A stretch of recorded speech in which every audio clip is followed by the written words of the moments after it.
আসসালামু আলাইকুম। হ্যালো বন্ধুরা, আশা করি সবাই ভালো আছেন।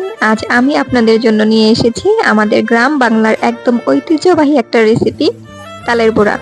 তাল আমাদের গ্রামে খুবই জনপ্রিয়, আর তালের মিষ্টি গন্ধে তৈরি এই বড়া ছোট বড় সবার পছন্দের।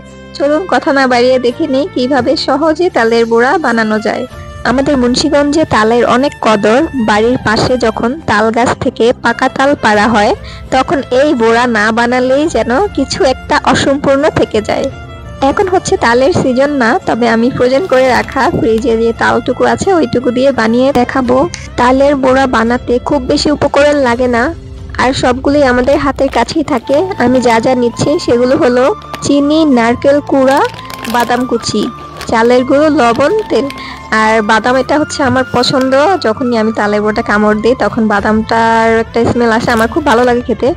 আর আপনারা চাইলে বাদাম কুচি এবং নারকেল কুড়া এটা স্কিপ করতে পারেন, না দিলেও স্বাদের কোনো কমতি হবে না। আমি এখানে পাকা তালের রসটা আলাদা করে ফ্রিজে রেখে দিয়েছিলাম, তো ওখানে আমি কিছু নারকেল কোড়া দিয়েছি আলাদা করে। তারপর তালের রসে চিনি মিশিয়ে নেব যেন ভালো করে গলে যায়। এরপর নারকেল কুড়া, বাদাম কুচি দিয়ে ভালোভাবে মেশাবো। এবার চালের গুঁড়ো অল্প অল্প করে মিশিয়ে নিব যাতে একটা মাঝারি ঘনত্বের মিশ্রণ তৈরি হয়। খেয়াল রাখতে হবে মিশ্রণটা খুব পাতলা বা খুব বেশি ঘন যেন না হয়।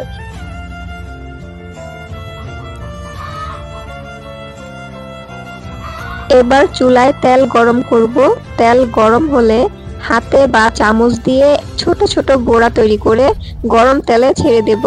তেলের তাপ ঠিকমতো হলে মিশ্রণ থেকে ছোট ছোট ভাগ নিয়ে গোল আকারে তেলে ছেড়ে দেব। মাঝারি আঁচে ধীরে ধীরে ভাজতে হবে যেন ভেতর পর্যন্ত ভালোভাবে সেদ্ধ হয় আর বাইরেটা সুন্দর বাদামি রং ধরে। এক পাশে ভালো করে ভাজা হলে আলতো হাতে উল্টে দেব যেন সব দিক সমানভাবে ভাজা হয়। যখন বড়া গাঢ় সোনালী বা সুন্দর বাদামি রং ধারণ করবে তখন তুলে নেব। হালকা বাদামি রং হওয়া পর্যন্ত ভাজবো। তালের মিষ্টি গন্ধে ভরা মচমচে বড়া তৈরি। গরম গরম খেতেও দারুণ লাগে, আবার ঠান্ডা হলেও মজাই লাগে। ভাজা হয়ে গেলে বড়া তুলে কিচেন টিস্যুর উপর রেখে দেব যাতে বাড়তি তেলটা শুষে যায়।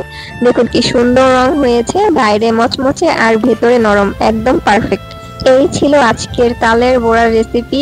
দেখতেই পাচ্ছেন কত সহজে আর কম উপকরণে দারুণ মজাদার একটা খাবার তৈরি হয়ে গেল। গরম গরম তালের বড়া সাথে এক কাপ চা, আহা কি যে মজা! আপনারাও বাড়িতে ট্রাই করে দেখবেন আর কেমন হলো সেটা জানাতে ভুলবেন না।